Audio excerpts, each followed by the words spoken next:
अस्सलाम वालेकुम and welcome to third episode of foundation of networking powered by Artifixer TV.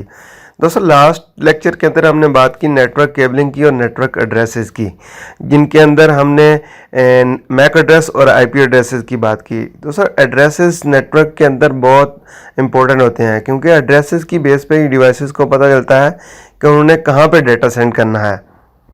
दोस्तों, IP address को देखकर एक डिवाइस को पता चल जाता है कि ये डिवाइस उसके लोकल नेटवर्क पे मौजूद है या इससे कम्युनिकेशन करने के लिए उसे इंटरनेट पे जाना पड़ेगा।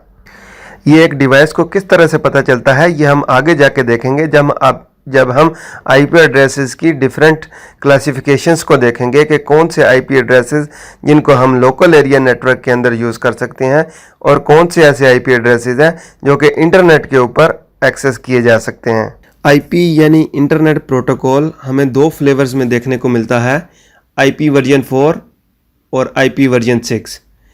ये दोनों ही एक दूसरे से बिल्कुल डिफरेंट हैं।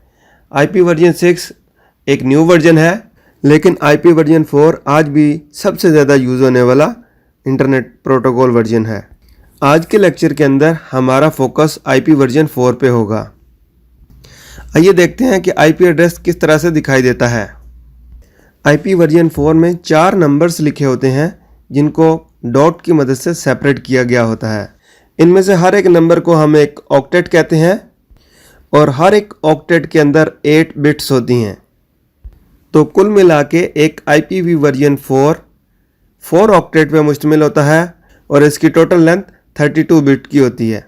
जैसा कि मैंने आपको बताया कि हर एक ऑक्टेट के अंदर 8 बिट्स होती हैं, इसका मतलब है कि हर एक ऑक्टेट के अंदर 0 से लेकर 255 तक नंबर आ सकते हैं।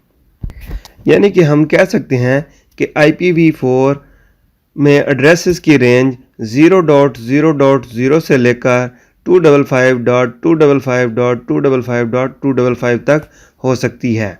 जितने भी एड्रेसेस होंगे वो इनके दरमियान ही कोई कम्बिनेशन होंगे। आईपी एड्रेसेस को जानने के लिए आपको थोड़ी बहुत बाइनरी कैलकुलेशंस आनी चाहिए, क्योंकि ये टोटली बाइनरीज के ऊपर डिपेंड करता है। एक आईपी एड्रेस 2 पार्ट्स के ऊपर मुश्तमिल होता है। एक पार्ट नेटवर्क को डिस्क्राइब करता है कि कौन से नेटवर्क से ये आईपी एड्रेस बिलोंग करता है, और एक उस स्पेसिफिक डिवाइस की आइडेंटिटी के लिए एड्रेस होता है। आइए इसको एक एग्जांपल से देखते हैं। 192.168.1.1 ये एक आईपी एड्रेस है। इसके अंदर जैसा कि मैंने बताया कि कुछ पार्ट नेटवर्क का होता है और कुछ होस्ट का या उस डिवाइस की आइडेंटिटी होता है जिसको ये आईपी एड्रेस असाइन किया जाता है। इसमें से भी 192.168.1 ये नेटवर्क का पोर्शन है और .1 जो है ये उस डिवाइस की आइडेंटिफिकेशन है जिसको ये आईपी एड्रेस असाइन किया गया है।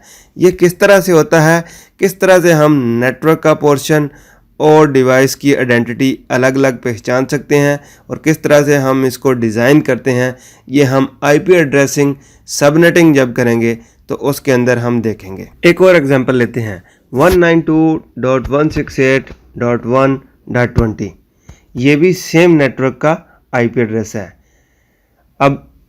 अब मुझे कैसे पता चला कि दोनों आईपी एड्रेसेस का नेटवर्क एक ही है?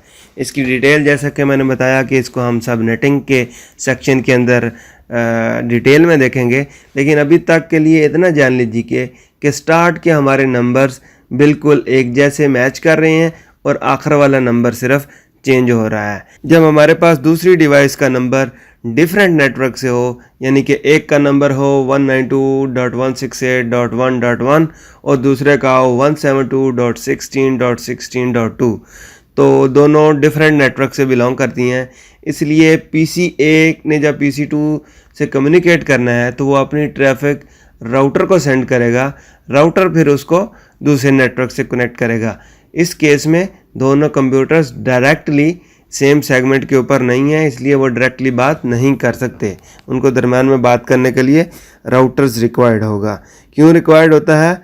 ये जब हम लेयर 3 डिवाइसेस या राउटर्स को स्टडी करेंगे then I will explain to you. हमने देखा कि IPv4 की मैक्सिमम लेंथ 32 बिट होती है और जिसकी रेंज 0.0.0.0 से लेकर 255.255.255.255 तक हो सकती है। अब ये जो रेंज है इसको डिफरेंट कैटेगरीज के अंदर डिफाइन किया गया है, जिसको हम क्लासेस कहते हैं। इसकी बेसिकली 5 क्लासेस हैं, जिसको ए से लेकर ई तक नाम दिया गया है। क्लास ए की रेंज है 1.0.0.1 से लेकर 126.255.255.254। इसी तरह क्लास बी की रेंज है 128.1.0.1 से लेकर 192.255.255.254। सिमिलरली क्लास सी की रेंज है 192.0.1.1 से लेकर 223.255.254.254। इसके बाद क्लास डी आती है। क्लास डी की रेंज है 224.0.0.0 से लेकर 239.255.255.255। क्लास ई की रेंज आती है 240.0.0.0 से लेकर 254.255.255.254 तक। इनमें से क्लास ए, बी और सी की फर्दर डिवीजन होती है और इसमें से कुछ रेंज प्राइवेट एड्रेसेस की होती है और कुछ पब्लिक आईपी एड्रेसेस की होती है। प्राइवेट एड्रेसेस की वो रेंज होती है जिनको मैं और आप अपने नेटवर्क के अंदर लोकली यूज़ कर सकते हैं, और ये वाले एड्रेस इंटरनेट के ऊपर एक्सेस नहीं कर सकते। और कुछ पार्ट इस तरह का होता है, कुछ इनकी रेंज इस तरह की है जिनको आप इंटरनेट के ऊपर यूज़ कर सकते हैं। अब आपका यहाँ पे सवाल बन रहा होगा कि अगर जो हमारे पास आईपी एड्रेसेस हैं उनको हम इंटरनेट के ऊपर राउट नहीं कर सकते, तो फिर हम इंटरनेट किस तरह यूज़ कर सकते हैं। उसके लिए एक अलग से टॉपिक है जिसको कहते हैं नेट या नेटवर्क एड्रेस ट्रांसलेशन। इसके ऊपर हमारा आगे जाके एक वीडियो आएगा, वो किस तरह से हमारे प्राइवेट एड्रेसेस को पब्लिक एड्रेसेस के अंदर चेंज कर देता है। क्लास डी जो है वो रिजर्व है मल्टीकास्टिंग ग्रुप्स के लिए, इसलिए वो हमारे पास यूज़ के लिए नहीं होती। इसी तरह क्लास ई जो है वो रिज़र्व कर ली गई हुई है रिसर्च और डेवलपमेंट पर्पज़ के लिए और फ्यूचर यूज़ के लिए। अगर आपने गौर किया हो तो इसमें से एक रेंज मैंने स्किप की है जो कि थी 127.0.0.0 वाली, जिसको रिज़र्व किया गया है लूप बैक टेस्टिंग के लिए। अगर आपको लूप बैक टेस्टिंग के बारे में इल्म नहीं है तो इसके ऊपर मैंने एक अलग से वीडियो बनाया है जिसका मैं लिंक डिस्क्रिप्शन के अंदर दे रहा हूं, आप उसको देखना चाहें तो उसको देख सकते हैं। आइए अब हम देखते हैं कि किस तरह से हमें पता चलता है कि कौन सा पोर्शन नेटवर्क का है और कौन सी होस्ट की आइडेंटिटी है। जैसा कि हमारी क्लास ए की रेंज आपने देखी 1 से शुरू हो रही है, ठीक है, और 1 to 6 तक जाती है।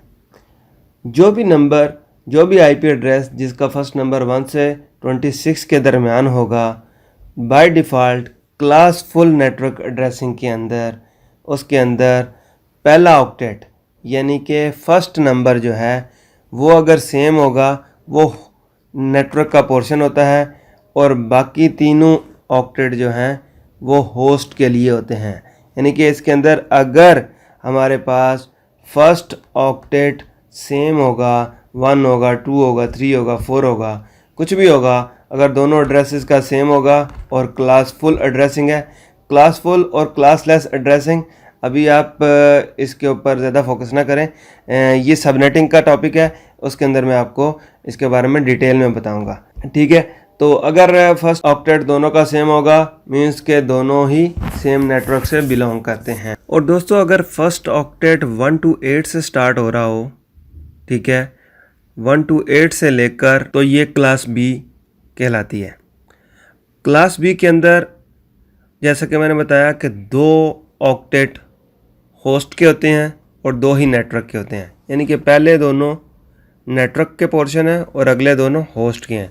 यानी कि पहले दोनों अगर सेम होंगे तो दोनों आईपी एड्रेसेस का एक ही नेटवर्क है। अगर पहले दोनों ऑक्टेट में डिफरेंस है तो वो सेम नेटवर्क नहीं है, वो डिफरेंट नेटवर्क है। इसी तरह अगर क्लास सी की हम बात करें तो जो कि 192 से लेकर 223 तक एंड होती है। और इसी तरह अगर हम क्लास सी की बात करें तो अगर आपका एड्रेस 192 से स्टार्ट हो रहा है और क्लास सी के अंदर पहले 3 ऑक्टेट नेटवर्क के होते हैं और सिर्फ आखिरी ऑक्टेट जो है वो होस्ट पोर्शन होता है।